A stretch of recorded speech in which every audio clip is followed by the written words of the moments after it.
Pemantauan di Bazar Ramadan elak peniaga manipulasi harga.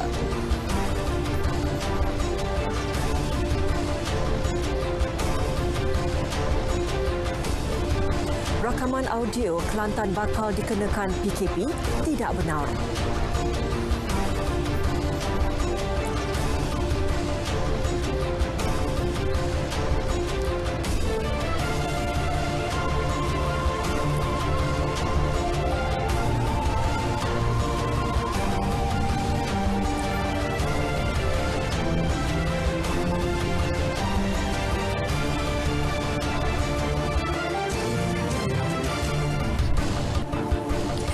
Assalamualaikum dan selamat petang. Berita wilayah edisi 14 April 2021 bersama saya Norlela Muhammad Nur dan rakan juru bahasa isyarat. Setia bersama kami untuk laporan berita seluruh negara.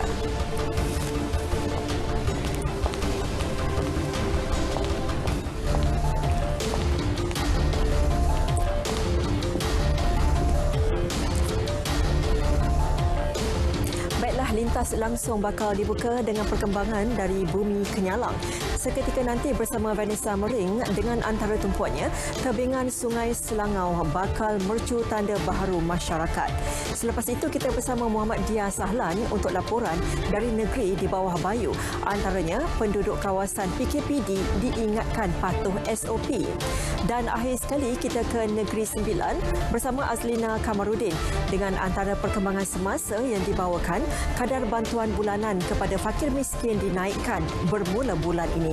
Semuanya dalam lintas langsung negeri-negeri seketika nanti.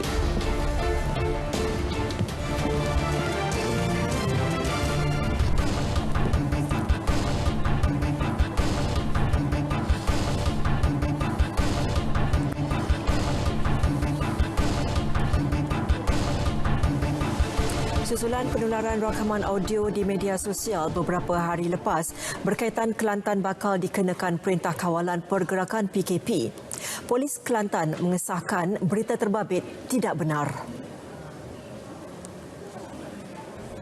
Justru itu Ketua Polis Negeri, Datuk Syafi'in Mamat dalam kenyataan menasihati orang ramai untuk merujuk laman web rasmi Majlis Keselamatan Negara MKN bagi mendapatkan maklumat terkini serta arahan semasa dalam membendung penularan COVID-19 di Kelantan. Dalam masa sama, orang ramai turut dinasihat agar tidak menularkan atau menyebarkan sebarang berita tidak benar tanpa merujuk kesahihannya kepada pihak bertanggungjawab. Tindakan tegas boleh diambil terhadap individu berkenaan seperti mana Akta Komunikasi dan Multimedia 1998. Sebelum ini tular rakaman audio seorang individu yang mendakwa Kelantan akan dikenakan PKP mulai hari ini hingga 21 April dengan mempertikai tindakan kerajaan itu bakal menyusahkan rakyat dan peniaga mencari rezeki ketika Ramadan. Bagi memastikan peniaga tidak memanipulasi harga barangan, pemantauan di Bazar Ramadan atau lokasi tertentu terus dilaksana pihak berkuasa. Setakat ini di Kedah tiada lagi aduan diterima berkaitan kenaikan harga barang keperluan harian dan bahan mentah. Pengerusi Jawatan Kuasa Penerangan, Komunikasi dan Multimedia, Perdagangan Dalam Negeri dan Hal Ehwal Pengguna Kedah, Romani Wan Salin, turut memberi jaminan barangan keperluan mencukupi sepanjang Ramadan dan Aidilfitri nanti. Tapi sebenarnya sekarang di Kedah pun tidak ada isu yang sensitif sangat, insyaAllah. Pantau. Kita akan menggunakan pantau lah, insyaAllah. Setakat ini belum ada aduan lagi lah. Setakatlah dengan Kedah, di Kedah ni tidak ada isu, walaupun di negara-negara lain, tapi di Kedah ni tidak ada aduan yang sensitif lah. Saya ingat kalau ada aduan apa-apa, maklumat dari segi barang kawalan ke, ada boleh salot terus pada tidak ada laman web dia ataupun jumpa terus di pejabat yang disediakan di lima lokasi, 5 daerah. Beliau menyatakan perkara ini di Al-Rusta selepas majlis penyerahan sumbangan pelitup muka dan cecair pembasmi kuman. Tahap pematuhan warga Bandaraya Ipoh terhadap prosedur operasi standard SOP di Bazar Ramadan mencapai 70%. Datuk Bandar Ipoh, Datuk Rumaizi Bahrin berkata, peratusan itu bagaimanapun akan terus meningkat dari semasa ke semasa hasil kawalan dan penguatkuasaan yang dijalankan. Kalau ikut semalam, yang pastinya pengunjung patuh, maknanya tak ada budak 12 tahun ke bawah dan tak ada yang 60 tahun ke atas. Mana yang datang tu semua dalam range yang sama. Cuma dari sudut yang saya nampak tu mungkin dari sudut macam beratur. Beliau berkata demikian selepas merasmikan Majlis Penyerahan Sijil Kolaborasi di Dewan TT Kolej Antarabangsa Taj di Ipoh. Kira-kira 40.8% daripada 701,000 individu yang berusia 18 tahun ke atas di Melaka telah mendaftar bagi program imunisasi COVID-19 kebangsaan setakat ini. Pengarah Majlis Keselamatan Negara MKN Melaka, Nasrul Minhad berkata, daripada angka itu, 90,000 orang daripada kumpulan fasa kedua telah mendaftar berbanding sasaran kerajaan negeri seramai 130,000 orang. Justru orang ramai khususnya penerima suntikan vaksin fasa kedua diminta untuk mendaftar sebelum 19 April.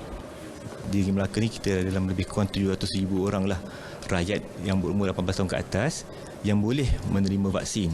Dan setakat kepada hari ini lebih kurang dalam 40% lebih persen lah yang telah mendaftar. Dan saya harap ramai golongan yang tertentu yang belum mendaftar, daftarlah ke diri melalui pelbagai cara yang telah pihak kerajaan sediakan, melalui MySejahtera, melalui boleh pergi sendiri kepada klinik-klinik kesihatan kalau tiada ni, melalui laman web kalau tiada kemudahan handphone yang ada sistem operasi untuk secara direct MySejahtera. Kita banyak ruang-ruang yang diberikan. Beliau menyatakan demikian di Wisma Persekutuan Air Keruh. Melaka juga katanya bersedia dengan fasiliti bagi suntikan vaksin fasa kedua bermula 19 April ini. Polis tidak menolak kemungkinan lebih ramai tangkapan akan dibuat terhadap pegawai dan anggota polis yang terbabit dengan kumpulan jenayah terancang, diketuai Ahli Perniagaan dalam Buruan Datuk Seri Niki Liao Sun Hee. Ketua Polis Johor Datuk Ayub Khan Maidin PC berkata ia susulan soal siasat dan laporan forensik yang dijalankan. Pihaknya sedang mengemaskini kertas siasatan bagi mengumpul bukti sebelum menjalankan tangkapan. Utamaan untuk tindakan tertib adalah last sekali. Kami masih lagi menjalankan mengemaskini kertas siasatan, mengemaskinikan siasatan kami. InsyaAllah dah lengkap nanti kita akan tangkap. Saya tak akan serahkan pada JIP untuk ambil tindakan. Saya nak ambil tindakan bawah jenayah terancang. Bagi saya itu yang paling tepat, paling mudah, paling tegas. Dalam pada itu, beliau turut memaklumkan pihaknya tidak akan mendedahkan senarai anggota dan pegawai yang terlibat dengan sindiket geng Datuk Niki. Kesemua mereka akan diambil tindakan di bawah jenayah terancang.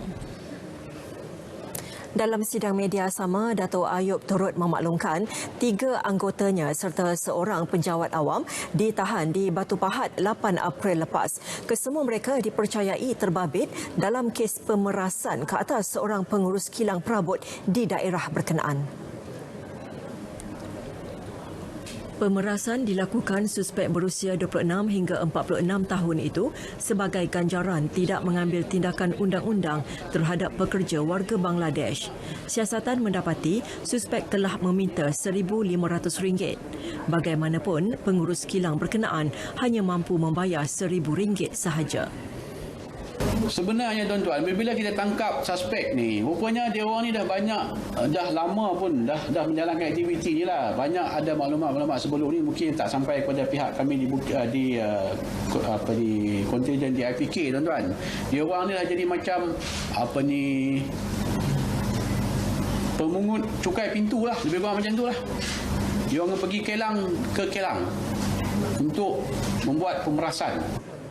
Kertas siasatan mengikut Seksyen 384 Kanun Keseksaan sedang disiapkan dan kesemua suspek dijangka akan dihadapkan ke mahkamah dalam tempoh terdekat. Daripada 100,000 rakyat Terengganu, 916 adalah penagih dadah. Berdasarkan angka itu juga, program Jihad Dadah Perangi Habis-Habisan merupakan kesinambungan program Jihad Dadah yang dilancarkan Julai tahun lepas oleh Polis Terengganu. Misinya bagi memastikan masalah pengedaran juga penagihan dadah di negeri itu dibantras. Laporan disediakan Siti Jamilah Hanim Jamil.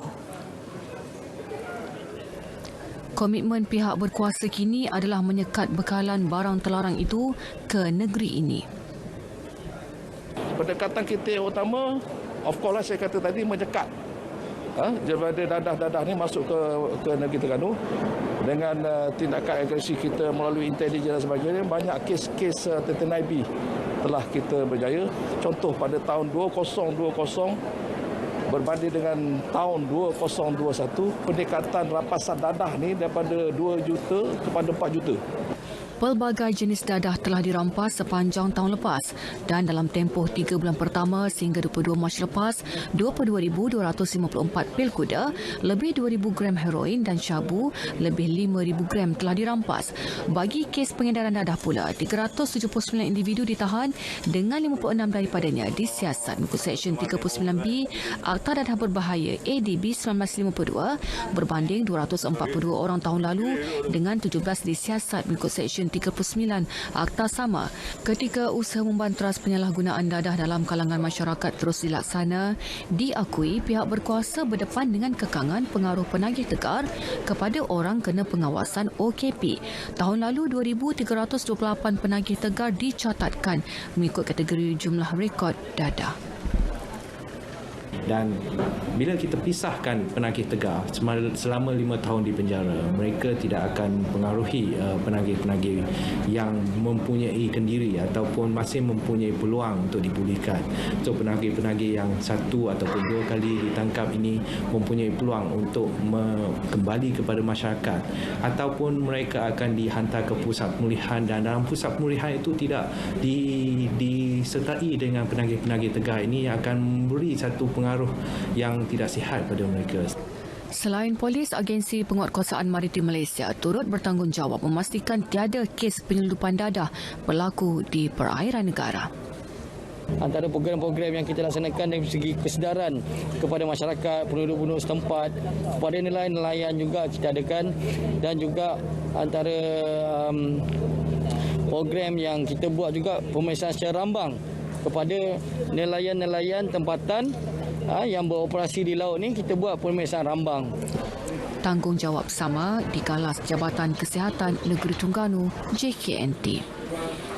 Dan kalau kita melihat dari segi kaitan dadah dengan penyakit HIV pun memang kita dapati sebenarnya kaitan yang sangat rapat antara penyalahgunaan dadah secara suntikan dengan kejadian ataupun dengan penyakit HIV itu sendiri. Jadi kami akan menyokong penuh sebarang bentuk tindakan yang oleh jabatan lain bersabit dengan penyalahgunaan dadah. Dadah musuh negara. Polis dan agensi berkaitan terus komited membantras najis dadah daripada terus bersarang. Jihad dadah bukan terletak di bahu mereka semata-mata, dan itu tanggungjawab kita semua. Justru pantau pergerakan ahli keluarga bagi memastikan mereka tidak menjadi sebahagian statistik penyalahgunaan dadah. Siti Jamilah Hanim Jamil, Berita RTM.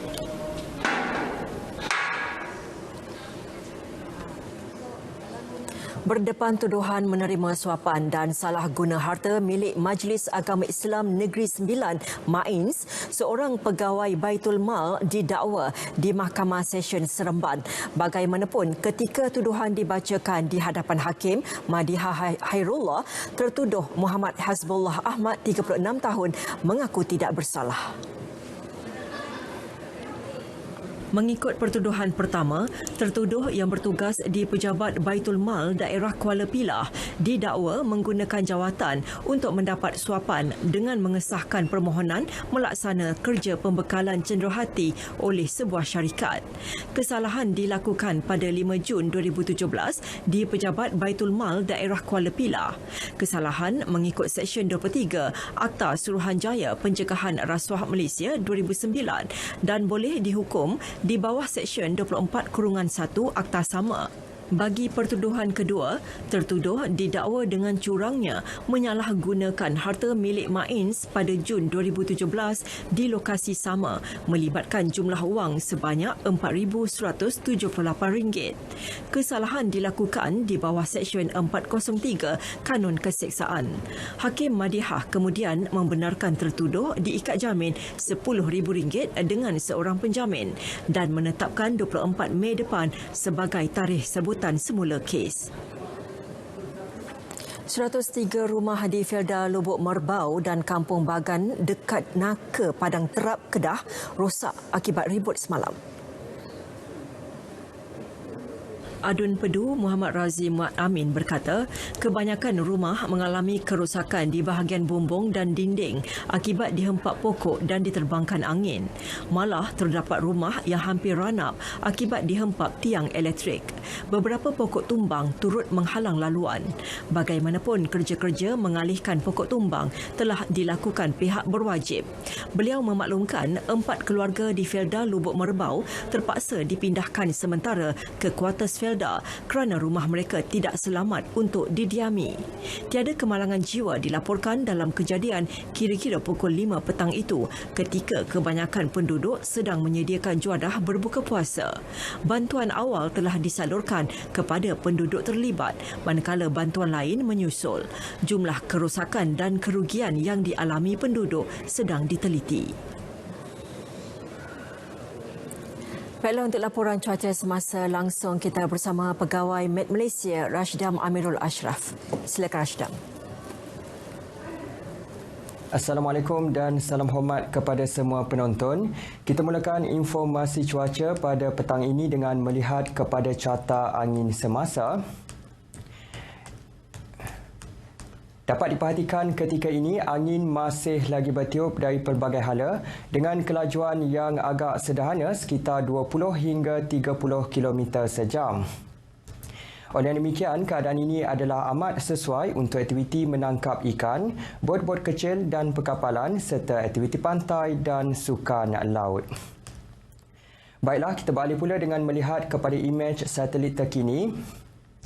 Dapat diperhatikan ketika ini terdapat pembentukan kelompok awan hujan di kebanyakan kawasan-kawasan di Malaysia yang mana keadaan ini boleh membawa kepada kelembapan yang tinggi dan hujan yang berpanjangan di kawasan-kawasan berkenaan. Hal ini dapat kita perhatikan dengan lebih jelas lagi di mana buat waktu ini hujan lebat kini sedang berlaku di 1-2 tempat melibatkan hampir ke semua kawasan di semenanjung Malaysia yang mana kami jangkakan keadaan hujan ini boleh berlanjutan sehingga ke awal malam nanti. Oleh itu dinasihatkan kepada semua agar berhati-hati dan mengambil langkah yang berjaga-jaga dalam menghadapi keadaan cuaca yang tidak diingini berlaku. Bagi tinjauan cuaca semasa di Sabah dan Sarawak pula dapat diperhatikan ketika ini, hujan kini sedang berlaku di 1-2 tempat melibatkan bahagian pedalaman dan tawau di Sabah, termasuklah di hampir ke semua bahagian di Sarawak yang mana kami jangkakan keadaan hujan ini boleh berlanjutan sehingga ke lewat petang nanti. Baiklah, sekian sahaja informasi cuaca pada petang ini. Sebelum berpisah, kita ikuti tinjauan cuaca bagi bandar-bandar utama di Malaysia. Sekian, Assalamualaikum.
Baiklah, seperti biasa kita ikuti harga petrol dan diesel mingguan berkuat kuasa tengah malam ini sehingga 21 April.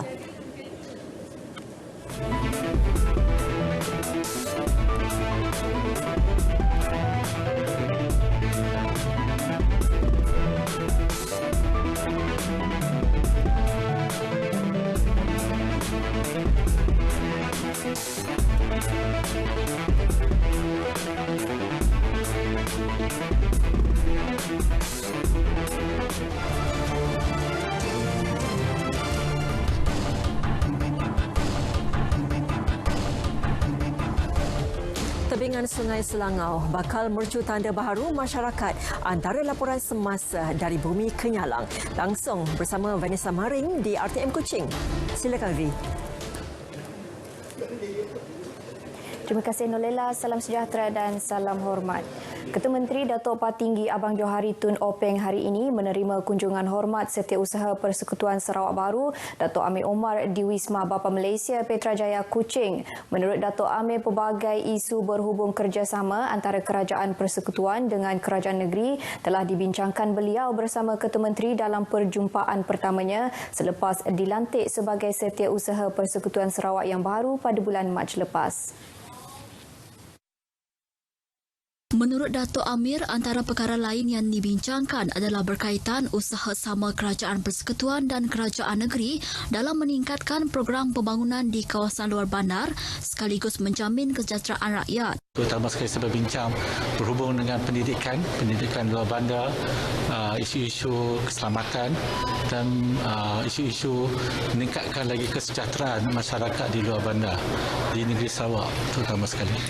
Selain itu, beliau bersama Ketua Menteri turut membincangkan bagaimana untuk mempercepatkan penyaluran peruntukan bagi pelaksanaan projek pembangunan melibatkan kerjasama Jabatan Kerja Raya Malaysia dan Jabatan Kerja Raya Sarawak agar rakyat dapat menikmati pembangunan yang telah dirancang. Beliau yakin kerjasama dua hala antara Kerajaan Persekutuan dan Kerajaan Negeri akan terus kukuh demi menjamin masa depan rakyat di Sarawak, terutamanya di kawasan luar bandar. Pegawai, anggota serta pelatih polis Sarawak diingatkan supaya tidak leka dan terus mengamalkan prosedur operasi standard SOP yang ditetapkan bagi mengelakkan penularan wabak COVID-19 di tempat kerja. Pesuruhjaya Polis Sarawak Dato' Aidi Ismail berkata, ia berikutan terdapat 2 kluster melibatkan anggota dan pelatih polis iaitu kluster Jalan Badarudin yang diisytihar pada Ahad lepas dan kluster Jalan Puncak Borneo yang diisytihar semalam. Dato' Aidi Ismail bagaimanapun berkata bagi kluster Jalan Badarudin, orang ramai tidak perlu risau untuk hadir berurusan di Ibu Pejabat Polis Kontijen Sarawak kerana kes yang dikesan positif adalah melibatkan pejabat kem komandan. Katanya pejabat berkenaan telah ditutup dan disanitasi manakala pegawai, anggota dan kaki tangan awam yang positif kini dirawat di Hospital Umum Sarawak. Manakala bagi kluster Jalan Puncak Borneo pula, beliau memberitahu pelatih yang didapati positif juga sedang dirawat selain pengesanan kontak rapat, mereka kini giat dijalankan. Dato' Aidi menyatakan demikian dalam kenyataannya kepada RTM menerusi aplikasi WhatsApp hari ini. Pembinaan tebingan Sungai Selangau bakal jadi mercu tanda baru yang berupaya menarik lebih ramai pengunjung untuk beriadah di situ. Menurut Ahli Dewan Undangan Negeri Adun Tamin, Insinyur Christopher Gira Sambang, dengan siapnya tebingan sungai ini kelak, ia bakal mengubah lanskap Pekan Selangau sekaligus menjadi kebanggaan masyarakat setempat. Insinyur Christopher menambah pembinaan kini siap 70% dan dijangka siap sepenuhnya pada penghujung tahun ini. Ujarnya projek rakyat yang bernilai RM5 juta itu diluluskan oleh Ketua Menteri Datuk Patinggi Abang Johari Tun Openg semasa lawatan mesranya ke Selangau pada tahun 2018. Kita di Selangau sangat berbangga dan berterima kasih kepada kerajaan di Sarawak kerana memperuntukkan untuk membina waterfront sebegini. Beliau berkata demikian kepada pihak media ketika melakukan lawatan ke tapak projek. Dalam pada itu, penghulu Anderson Ngalai ketika ditemui memberitahu dengan struktur tebingan yang lebih luas akan memudahkan orang ramai untuk datang menyaksikan pertandingan berakit di Selangau yang diadakan setiap tahun. Setiap tahun Kaunsil ada buat aktiviti untuk kawasan Selangau seperti berakit, seperti Lumak Perahu, kita boleh adakan di sungai ini untuk tempat keramaian cukup menarik, cukup bagus. Beliau yakin kewujudan tebingan ini akan menarik lebih ramai pengunjung untuk singgah ke Pekan Selangau setelah keadaan COVID-19 beransur reda. Dalam pada itu, projek pembinaan pejabat daerah Selangau kini 90% siap. Ia dijangka boleh beroperasi bermula pada Jun depan. Menurut Ahli Dewan Undangan Negeri Adun Tamin, Insinyur Christopher Gira Sambang, kini pihak kontraktor sedang menyiapkan kerja pendawaian elektrik di bangunan itu sebelum perabot dibawa masuk. Dalam pada itu, Pegawai Daerah Selangau Inting Nyami ketika ditemui pemberita memberitahu tingkat bawah bangunan itu akan menempatkan pejabat-pejabat jabatan kerajaan yang belum mempunyai pejabat sendiri di Selangau, antaranya Jabatan Kebajikan Daerah Selangau. Bangunan itu nanti turut menyediakan ruang pejabat khas untuk ketua-ketua masyarakat menjalankan tugas. Ketua kaum ini dia bertugas walaupun dia tidak setiap hari atau setiap minggu, dia mungkin sebulan sekali kah, begitulah. Projek bernilai RM5 juta ini merupakan salah satu projek rakyat yang diluluskan oleh Ketua Menteri dalam lawatan kerjanya ke Selangau pada Mei 2018. Dalam pada itu, Insinyur Christopher Gira Sambang turut meninjau projek naik taraf Jalan Pasai Siong Hilir dan Pasai Siong Tengah. Ujarnya jalan itu berukuran 17.9 km dan kini pada fasa terakhir untuk disiapkan dan bernilai lebih RM11 juta. Projek ini katanya akan dapat disiapkan sebelum bulan Jun tahun ini. Terdahulu, beliau turut mendengar taklimat daripada pegawai dari Jabatan Kerja Raya mengenai status pembinaan jalan raya berkenaan. Sekian berita dari Sarawak. Kita kembali bersama Nolela di Angkasa Puri. Silakan. Terima kasih. Baiklah, tumpuan lintas langsung dari negeri di bawah Bayu. Penduduk dalam kawasan PKPD diingatkan patuh SOP dan kekal di rumah. Butiranya kita bersama Muhammad Dia Sahlan di sana. Silakan Dia. Baik, terima kasih Nolela di Angkasa Puri. Assalamualaikum dan salam sejahtera. Penduduk di kawasan Perintah Kawalan Pergerakan diperketatkan PKPD dalam daerah Sandakan diingatkan memberi kerjasama terbaik termasuk kekal berada di rumah dan mematuhi prosedur operasi standard SOP ditetapkan. Ia bagi memastikan proses yang perlu dijalankan pihak berkaitan lancar dan terkawal. Ketua Polis Daerah Sandakan SCP Muhammad Azhar Hamin yang menyatakan demikian turut mengingatkan masyarakat di kawasan PKPD agar mendaftar untuk vaksinasi melalui medium rasmi seperti aplikasi MySejahtera. Jadi di sini apa yang penting adalah peranan seluruh masyarakat untuk Sandakan untuk sama-sama memutuskan penularan COVID ini, yang mana kita dalam proses untuk memvaksin. Jadi mana masyarakat yang belum daftar untuk sama kita putuskan penularan COVID ini. SCP Muhammad Azhar ditemui ketika menyantuni petugas pos kawalan PKPD ILP Sandakan di Sandakan. Sebanyak 5 kawasan di daerah tersebut sedang dikuatkuasa PKPD, iaitu Taman Permata, Taman Sri Labuk dan Institut Latihan Perindustrian ILP Sandakan sejak 10 April hingga 23 April. Manakala Flat Sim Sim dan Kampung Sungai Obar bermula hari ini hingga 27 April. Sementara itu, di Tawau, pemantauan ketat terus dilaksanakan 24 jam di 13 kawasan PKPD oleh pihak polis bersama Angkatan Tentera Malaysia ATM, Rela dan Angkatan Pertahanan Awam APM. Ketua Polis Daerah Tawau SCP Peter Umbuas berkata pihaknya menugaskan sejumlah 384 anggota di kesemua lokaliti berkenaan. Pasukan pemantau menjalankan pemeriksaan dari rumah ke rumah bagi memastikan semua penduduk mematuhi arahan.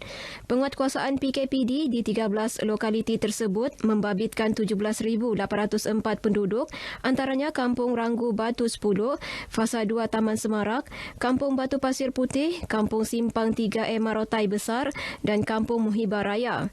SCP Peter menyatakan demikian selepas meninjau PKPD di Bandar Seri Indah Tawau. Dalam pada itu, beliau memaklumkan Polis Tawau telah mengeluarkan 4 kompaun melibatkan kegagalan mematuhi SOP pada 3 April lepas. Di antara kesalahan adalah premis yang beroperasi tanpa kelulusan, bot yang membawa penumpang lebih daripada separuh ataupun 50% daripada kapasitinya, right? Dan ada juga yang diambil tindakan kerana tidak memakai face mask. 4 kompaun berkenaan berjumlah RM25,500 meliputi 2 kompaun RM10,000, RM4,000 dan RM1,500. Kerajaan negeri menerusi Kementerian Pembangunan Perindustrian MID menyumbang geran RM40,000 kepada Universiti Teknologi Mara UiTM cawangan Sabah bagi menjayakan program The Novice tujuan melahirkan usahawan dalam kalangan pelajar universiti tersebut. Ke arah itu, Majlis menandatangani Memorandum Persefahaman MOU antara MID diwakili Setiausaha Tetapnya Thomas Logijin dan UiTM Sabah diwakili Rektornya Profesor Madya Dr. Abdul Kadir Roslin diadakan di Kota Kinabalu. Ia turut disaksikan Timbalan Ketua Menteri yang juga Menteri Pembangunan Perindustrian Datuk Dr. Joakim Gunsalam yang mahu para peserta tidak hanya mencari pekerjaan, sebaliknya menjadi pencipta pekerjaan. Apabila mereka keluar daripada universiti, they don't have to wait for employment. Jadi majikan. Dia sendiri akan menjadi sebagai majikan. Program The Novice menyasarkan 200 peserta setiap tahun dan tahun ini merupakan kali kedua diadakan. Program Novice ini adalah satu program di mana kita memberikan latihan dan bimbingan termasuk counselling dan incubator like services to our graduating student. Saya akan cuba untuk kasih full utilize guna ni geran yang saya dapat hari ini untuk kasih tambah maju saya punya perniagaan yang sudah saya mula kecil-kecil sebelum ini. Program ni actually bagus juga lah sebenarnya sebab dia at the same time dia macam gain kami punya semangat, dia bagi kami semangat untuk lebih, untuk kami perform kan. Macam kalau kami bila ada benda begini kan macam kami jadi rasa macam lebih semangat memberjualan gitu. Jadi macam tanya-tanya orang lain macam best lah benda-benda begini, program macam ni. Turut diadakan majlis penyampaian hadiah kepada peserta terbaik dan mentor terbaik serta penyampaian geran The Novice kepada 5 peserta bernilai RM3,000 setiap seorang. Seorang ibu tunggal Nining Primus, 65 tahun dari Kampung Kipanga, Pinampang meluahkan rasa syukur mendapat manfaat program tanggungjawab sosial korporat CSR pembinaan rumah baharu anak syarikat kerajaan negeri Sabah Energy Corporation Sendirian Berhad SEC. Pembinaan dijalankan selama 45 hari bermula 17 Februari lalu dengan kos RM57,000. Pembinaan rumah berkeluasan 500 kaki persegi ini menggunakan sistem bangunan industri IPS. Senang hati saya dapat sebab saya happy betul dapat rumah begini. Saya minta terima kasih kepada Datuk Sri. Jadi memang sebelum ini pun memang kami pernah juga lah terfikir untuk membuat baru tapi masih berfikir untuk masih dalam manalah mencari-cari kan. Jadi bila dapat rezeki macam begini kami amat-amat bersyukurlah. Penyerahan disempurnakan Ketua Menteri Datuk Seri Panglima Haji Jinor yang turut berkesempatan meninjau rumah berkenaan. Sementara itu, Ketua Pegawai Eksekutif SEC Datuk Harun Ismail berkata pihaknya akan meneruskan komitmen jangka masa panjang membantu mengubah kehidupan rakyat Sabah menerusi pelbagai program CSR. Orang yang menerima ini akan dapat memudahkan diorang punya kehidupan harian dan menyenangkan dan kami bagi pihak Sabah Energy of course amat terujalah untuk membantu golongan-golongan ini sebab ini merupakan salah satu tanggungjawab sosial kami. Selepas Penampang, program CSR SEC akan diperluas ke Keningau.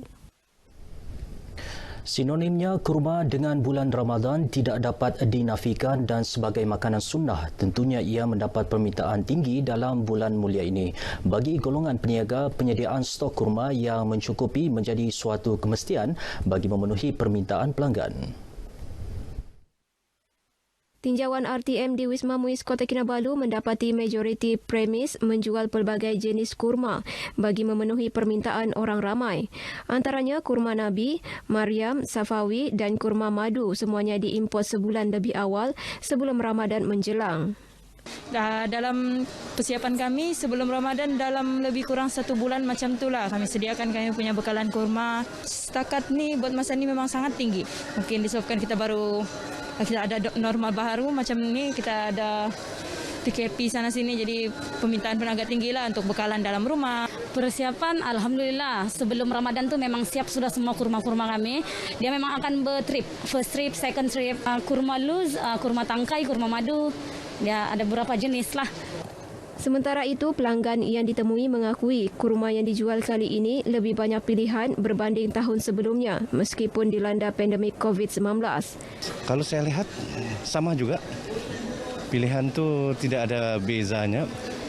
Kalau lihatlah lebih orang utamakan macam kurma. Saya sendiri pun menggunakan satu jenis kurma yang keluaran Madinah tu juga. Kalau kita tengok mungkin pasal PKP kan sebab tidak sama yang sebelum ni kan. Kita bebas sekarang ni macam kita pergerakan kita terkawal bah. Mungkin sebab ini COVID-19 ni kan.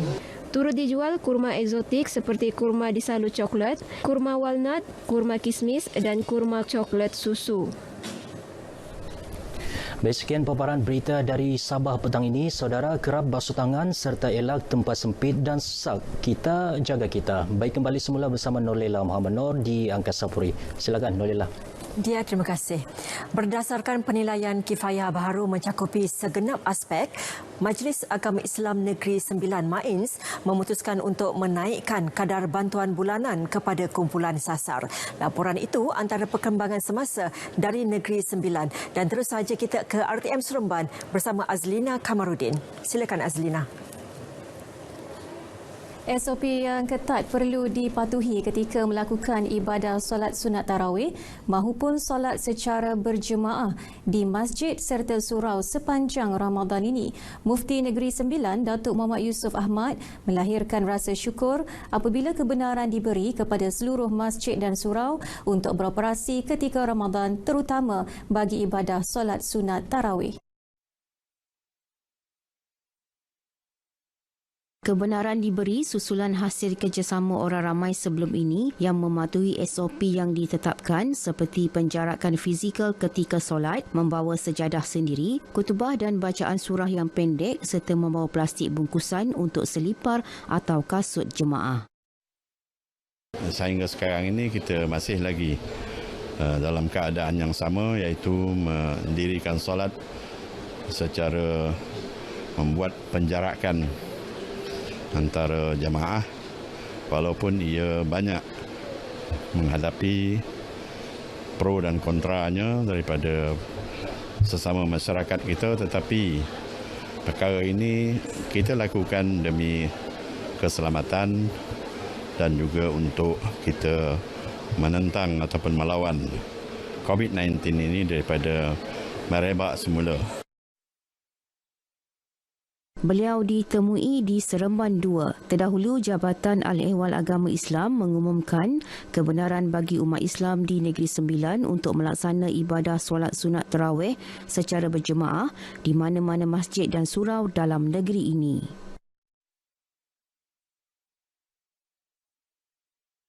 Majlis Agama Islam Negeri Sembilan Mains memutuskan untuk menaikkan kadar bantuan bulanan kepada golongan fakir dan miskin bermula bulan ini. Menurut Ketua Bahagian Agihan Jabatan Zakat Mains, Mahdi Ali, keputusan dibuat berdasarkan kajian melalui penilaian kifayah baharu yang dinilai daripada pelbagai aspek. Kadar minimum bagi bantuan yang disalurkan secara tunai itu bernilai minimum RM250 dan maksimum RM800 sebulan, melibatkan 4,500 penerima. Kita anggarkan untuk bantuan bulanan keseluruhan untuk golongan fakir dan miskin ini untuk bulan April ini dijangka sebanyak RM1,432,960. Beliau berkata demikian pada program Cakna Komuniti Negeri FM, anjuran RTM di Masjid Karyah LPJ Labu. Menurut Pengarah Jabatan Penyiaran Negeri Sembilan, Wan Arifin Wan Husin, seramai 34 anak yatim dan 10 orang asnaf menerima bantuan sempena Ramadan berupa barangan keperluan harian serta wang tunai. Dengan sedikit sumbangan kita bagi pihak asnaf dan anak yatim ini akan meringankan beban mereka bagi menghadapi bulan Ramadan nanti. Itulah tujuan kita, menyantuni asnaf dan anak yatim. Saya kata berbesar hatilah dan berterima kasih kerana sudi orang kata mengeluarkan sumbangan bersama Mak En ni kan. Jadi ini julung-julung kali pertama ataupun yang pertama kalilah dekat Masjid Karya Al-Wijaya ni. Jadi saya cakap terima kasihlah pada pihak RTM yang sudi mengeluarkan sumbangan bersama Mak En. So bagi pihak Econsave, ini adalah satu sumbangan CSR yang dilakukan dari semasa ke semasa bersama-sama dengan jabatan-jabatan kerajaan, amnya seperti Negeri FM dan sebagainya. Ini adalah sumbangan yang sentiasa kita buat bersama. Tak kala menjelang Ramadan, pastinya pelbagai juadah istimewa dijadikan sajian berbuka puasa. Di Negeri Sembilan menjadi tradisi bagi masyarakat adat lingkungan Seri Menanti menyediakan juadah kuih muih turun-temurun yang diwarisi nenek moyang mereka. Kuih tradisional seperti pengat pisang, miloka, koci, bosopang, putri mandi dan kelopong antara kuih muih yang menjadi kemestian untuk berbuka puasa. Menurut pengarah Lembaga Muzium Negeri Sembilan, Dr. Randa Samsudin Ahmad, kuih tradisi berkenaan mempunyai sedikit kelainan berbanding yang dijual di pasaran. Ia istimewa kerana ramuan dan tata cara pembuatannya sedikit berbeza. Kuih-kuih ni memang secara umum dia hampir sama setiap luar, tapi oleh kerana disediakan oleh luak berbeza, oleh ibu seko berbeza, dengan ramuan beza, jadi nama sama tapi cita rasa dia perisa pasti ada beza. Jadi contoh macam di sini, special di sini adalah kuih kuci contohnya ataupun pengat ada lingkungan. Tak sama dengan Ulu Muar, tak sama dengan Gurun Pasir, dengan Rembau. Pasti masing-masing ada keunikan dia. Masyarakat adat lingkungan merupakan suku yang berada di bawah pemerintahan Diraja Seri Menanti. Antaranya adalah suku Seri Lemak Minangkabau, suku Tanah Datar, suku Tiga Batu, suku Batu Hampar dan suku Seri Lemak Pahang. Setiap daripada mereka masih kuat mengamalkan adat pepatih dalam kehidupan seharian. Masyarakat adat lingkungan di sini kebanyakan dia duduk di bawah tapak kaki diraja lah. Dia macam biasa juga di mana-mana kampung juga. Tapi yang specialnya sini dia tak, kalau kita ada apa-apa perayaan di sana, kita punya macam ibu soko akan terlibat sekali di sana. Antara kuih tradisi yang menjadi kegemaran masyarakat ini adalah pengat pisang miloka. Uniknya, menu ini adalah pengat yang dicampur dengan miloka. Miloka ni bukan saja dengan pisang. Dia pun boleh, kita boleh juga insert benda-benda lain lah. Selain pada itu, lain pada pisang tadi boleh juga orang bubur keledek ke, boleh juga nangka pun boleh kita masukkan selain pisang nangka tu. Dan dulu-dulu kita sering makan juadah miloka dengan memang waktu buka puasa. Dia jaranglah pula kita makan waktu-waktu biasa lah kan. Tak lapuk dek hujan, tak lokang dek panih. Itulah perumpamaannya kuih muih tradisi masyarakat adat lingkungan ini dengan waris soko mereka. Begitulah uniknya Negeri Sembilan, kulinari makanan tradisi ini merupakan antara teras yang menjadi turun-temurun adat pepatih. Hana Adlina Satyun Ahmad, RTM.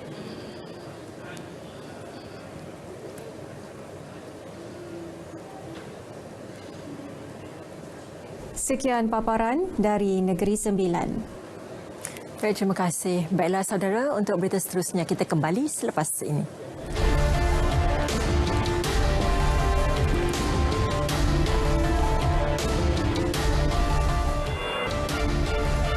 Bersama kembali. Refleksi kalimah diangkat tema rancangan Syahadah musim ke-15, dokumentari khas Ramadan terbitan Unit Majalah dan Dokumentari UMD RTM tahun ini. Penolong pengarah UMD Azura Muhammad Yusof memberitahu kali ini suntikan Tadabbur Al-Quran dimasukkan sebagai elemen baharu di samping memaparkan lokasi-lokasi menarik dalam dan luar negara. Jelasnya pengisian tadabbur Al-Quran itu dikendalikan penceramah terkenal Datuk Dr. Muhammad Izhar Arif. Kita perlu ada refleksi kalimah tu dalam diri kita. Kerana itulah dalam setiap episod syahadah ada ayat-ayat yang bersesuaian dengan topik yang kita bawa untuk kita muhasabah diri. Beliau ditemui selepas menjadi tetamu rancangan Selamat Pagi Malaysia di Angkasa Puri. Syahadah merupakan rancangan tunggak terbitan UMD yang bersiaran setiap hari pada pukul 6 petang sepanjang Ramadan. Musim kali ini yang menyiarkan 31 episod turut menawarkan hadiah menarik kepada pemenang kuis mingguan dan terkumpul. Kandungan dan cara penyampaian, elemen utama yang menjadi tunjang memastikan berita perdana kekal relevan dan menjadi sumber maklumat nombor 1 negara. Jelas Timbalan Pengarah Berita TV, Mat Syahri Sarifan, walaupun melalui penambahbaikan dari masa ke masa, ia tetap berteraskan kualiti sesuai usaha menyantuni penonton daripada pelbagai kaum dan peringkat umur. Sesekali kalau kita cuba lihat banyak injection ataupun yang kita cuba buat dalam persembahan perdana, kita pernah tampil dengan berpakaian sekolah dan baru-baru ini 1 April kita mengetengahkan penampilan istimewa Duli Ammar Mulia Tunku Bahasa Selangor. Jadi perkara itu telah menjadikan persembahan berita atau musuh perdana menjadi satu perkara yang diingati sampai bila-bila. Beliau ditemui selepas menjadi tetamu program Selamat Pagi Malaysia. 10,000 pekerja tempatan berpeluang mendapat latihan dari Lembaga Getah Malaysia LGM di Akademi Hivia Malaysia Langkawi bagi memenuhi keperluan tenaga kerja industri sarung tangan getah negara. Akademi yang dilengkapi pusat latihan dan penginapan itu mampu memenuhi keperluan tersebut dalam tempoh beberapa bulan akan datang. Pengerusinya, Datuk Ahmad Nazlan Idris berkata, latihan teori dan praktikal selama 2 bulan itu membolehkan pelajar lepasan sekolah mempelajari ilmu berkaitan getah dengan mendapat allowance. Jaminan pekerjaan di kilang sarung tangan terbabit turut ditawarkan kerana industri ketika ini memerlukan 25,000 pekerja tambahan susulan permintaan tinggi di seluruh dunia.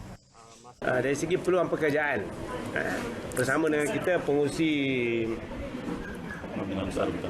Persatuan Pengeluar Sarung Tangan Getah Malaysia, Dr. Supra, membuka peluang kepada khususnya penduduk Pulau Tuba, Pulau Langkawi dan seluruh Malaysia untuk bersama-sama dengan sektor pengeluaran kilang getah, produk getah ini, pengeluaran sarung tangan, untuk kita beri latihan kepada mereka. Masuk saja latih, kita beri 1,200. Kemudian bila dia bekerja, pendapatannya dapat ditingkatkan kepada 1,600. LGM turut mendapat kerjasama Persatuan Pengeluar Sarung Tangan Getah Malaysia dan Majlis Getah Malaysia MRC bagi menyokong keperluan 34.7% tenaga kerja baharu industri sarung tangan getah tempatan. Produk sarung tangan getah menyumbang hampir 90% kepada pendapatan ekspor barangan getah negara, dengan sarung tangan Malaysia menguasai lebih 60% pasaran dunia. Beliau berkata demikian selepas mengadakan program sembang getah di warung bersama pekebun kecil getah di Pulau Tuba, Langkawi.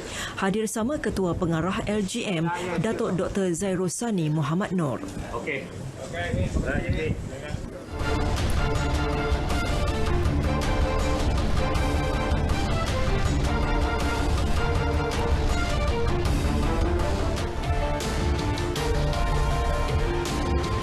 Persatuan Bola Sepak Malaysia FAM menegaskan mereka mempunyai perancangan tersendiri andai skuad Harimau Malaya tidak sempat menerima suntikan vaksin COVID-19 sebelum berlepas ke Dubai Jun depan. Setiausaha Agungnya Stuart Ramalingam berkata pihaknya bagaimanapun tetap menaruh keyakinan tinggi terhadap usaha Kementerian Belia dan Sukan dalam memastikan semua pemain negara sempat menerima suntikan tersebut di bawah program imunisasi COVID-19 kebangsaan. Dalam nada positif, Stuart berkata FAM akan memberi ruang dan masa kepada KBS untuk menjalankan tugas mereka selain enggan meletakkan sebarang tekanan ke atas kementerian itu. Kita tunggu daripada pengumuman daripada KBS dan FAM bukan nak paksa benda ini berlaku dengan cepat. Kita pun tahu dan faham senario masa kini, tetapi kita beri ruang sikit kepada KBS untuk membuat kerja dia. Semalam, Menteri Belia dan Sukan Datuk Seri Rizal Marikan Naina Marikan berkata tiada jaminan buat skuad Harimau Malaya untuk menerima vaksin COVID-19 sebelum berlepas ke Emiriah Arab Bersatu UAE bagi melengkapkan baki kelayakan Piala Dunia 2022 Piala Asia 2023 pada Jun depan. Skuad bimbingan Tan Cheng Ho itu dijadual berdepan UAE pada 3 Jun sebelum menentang Vietnam pada 11 Jun dan perlawanan terakhir dengan Thailand 5 hari kemudian. Ketika ini Malaysia menghuni tangga kedua kumpulan G dengan 9 mata, 2 mata di belakang pendahulu Vietnam, sementara Thailand di kedudukan ketiga selepas mengumpul 8 mata. Sementara itu, dalam persiapan menghadapi kempen berkenaan, Stuart mengesahkan skuad Harimau Malaya akan menentang 2 pasukan dari Asia Barat dalam aksi persahabatan tidak lama lagi. Kementerian Belia dan Sukan KBS mengarahkan pihak Litar Antarabangsa Sepang SIC untuk menangguhkan semua perlumbaan drag buat sementara waktu. Ia susulan insiden kekecohan dan pelanggaran prosedur operasi standard SOP ketika perlumbaan MUSC Sepang Drag Cars Taste and Tune 2021 pada Jumaat lalu. Menerusi satu kenyataan, KBS memaklumkan penangguhan itu berkuat kuasa serta-merta sehingga pihaknya berpuas hati dengan penilaian semula dan penambahbaikan ke atas protokol pengurusan venue di SIC. Penganjur acara itu, MUSC Motorsports, didapati gagal memastikan pematuhan SOP penganjuran perlumbaan dan dilarang menganjurkan sebarang perlumbaan di SIC dan mana-mana litar sehingga diberi kebenaran oleh KBS dan pihak berwajib. Keputusan berkenaan diambil selepas KBS mengadakan perjumpaan dengan Ketua Pegawai Eksekutif SIC Azhan Syahriman Hanif selain wakil MUSC Motorsports dan Persatuan Permotoran Malaysia MAM berhubung insiden itu. KBS bagaimanapun menjelaskan aktiviti sukan permotoran lain di SIC masih dibenarkan tertakluk kepada kebenaran KBS dan pihak berwajib serta pematuhan ke atas SOP sepenuhnya. 2 pemain tenis kerusi roda negara Abu Samah Borhan dan Muhammad Yushazwan Yusof bakal menggunakan kerusi roda yang direka khas buat mereka pada 3 kejohanan yang bakal berlangsung di Istanbul, Turki. Kerusi roda ataupun dikenali dengan nama Ox itu direka khas dari Jepun mengikut spesifikasi 2 atlet berkenaan. Menurut Abu Samah, ini merupakan hadiah paling bermakna buat dirinya dalam misi mempertahankan statusnya selaku pemain tenis kerusi roda nombor 1 negara. Nombor 1 dunia dia datang daripada Jepun juga sebenarnya. So dia punya produk tu hampir sama, cuma mungkin ada sikit perbezaan. 20% lagi lah untuk di upgrade kan. Ini inisiatif daripada MSN dan juga persatuan juga memberi idea untuk improvekan lagi dari segi kita equipment lah kan. So kalau harap kali ini first time untuk kita orang gunakan tournament wheelchair baru ni untuk di tournament ni, hopefully dari segi kecepatan ataupun agility tu dapat dipertingkatkan lah. Sementara itu, seorang lagi pemain, Yushazwan, tidak menafikan rekaan kerusi roda khasnya ini menjadi pembakar semangat untuk dia meneruskan karier. Dia punya jauh lebih beza lah daripada wheelchair sebelum ni. Dengan dia punya mobility, dia punya turn lebih sharp.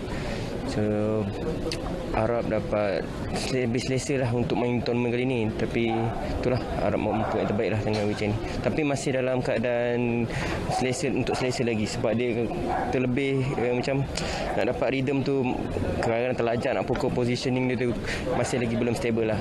3 kejohanan yang bakal disertai Abu Samah dan Yushazwan di Turki nanti ialah terbuka Mega Sare, terbuka MTA dan terbuka Cross Medical pada 15 hingga 30 April ini. Siapa sangka vanila atau dalam bahasa saintifiknya Vanilla planifolia andrews yang berasal dari Mexico kini boleh didapati di kampung Bangau Parit, Temerloh, Pahang. Diusahakan anak muda Temerloh, Muhammad Faisal Muhammad Norawi sejak 2008 di atas tanah seluas hampir 0.8 hektar. Hasil tanamannya sudah berjaya diekspor ke Asia Barat, Singapura, United Kingdom dan Jerman selain turut mendapat permintaan di Amerika Syarikat. Hazwan Azman ada laporannya. Kewujudan tanaman yang pernah mencecah harga RM2,000 sekilogram ini membuatkan Muhammad Faisal Muhammad Norawi terus mendalami ilmu penanamannya, termasuk mewujudkan sebuah kafe yang menyediakan pelbagai jenis hidangan pencuci mulut hasil inovasinya sendiri. Menurut Muhammad Faisal Muhammad Norawi, pokok vanila mengambil masa 8 bulan sebelum berbuah dan boleh dituai. Harganya pula boleh mencecah ribuan ringgit sekilogram bergantung kepada grade. Jika dahulu beliau mengusahakan tanaman vanila secara konvensional dengan menanam bersama pokok tumpang, namun kini beliau menemui inovasi baru yang hanya memerlukan kos penyelenggaraan lebih murah. Selepas mengambil kira beberapa faktor termasuk kos penjagaan dan sebagainya, saya telah mencipta satu kaedah baru menggunakan tiang wire mesh yang dawai sebagai pokok penumpang yang baru. Yang mana daripada satu tiang kita boleh tanam 5 pokok. Berbanding dengan kaedah konvensional, kaedah baru ni, kalau dalam suku ekar saja kita boleh tanam 1,900 pokok. Kaedah konvensional 500 pokok saja untuk suku ekar. Jadi kaedah ni lebih padat, lebih nampak nilai komersialnya, lebih sistematik dan kos maintenance tu tidak tinggi seperti kos konvensional. Tapi kos permulaan tu yang agak tinggi. Melihat kepada potensi tanaman ini dan permintaannya yang tinggi, Muhammad Faisal berhasrat membuka sebuah lagi ladang pengeluaran yang memfokuskan penghasilan vanilla beans bagi tujuan komersial. Selain mengusahakan tanaman vanila, beliau turut membuka sebuah kafe yang menyediakan pelbagai jenis hidangan pencuci mulut dan minuman berperisa vanila yang diolah mengikut cita rasa tempatan. Aiskrim lah. Kita jadikan aiskrim sebagai menu utama kita di sini. Kita tidak ada menu-menu berat tetapi cukup sekadar aiskrim dan itu untuk pendapatan sampingan. Dan Alhamdulillah apabila habis PKP baru-baru ni memang sambutan yang sangat luar biasa. Dia orang tahu kita buat aiskrim daripada buah vanila asli, tak sama dengan aiskrim yang biasa yang kita dapat di luar. Dan keduanya kita buat dalam konsep kebun. Dan ketiganya kita pun tadikan aiskrim yang utamanya aiskrim vanila tadi dengan topping gula kabung. Berlainan dengan karamel biasa, gula biasa di luar sana. Jadi, seorang anak Baiklah saudara, berita wilayah edisi 14 April 2021 berakhir di sini. Dengan itu, Assalamualaikum dan salam sejahtera.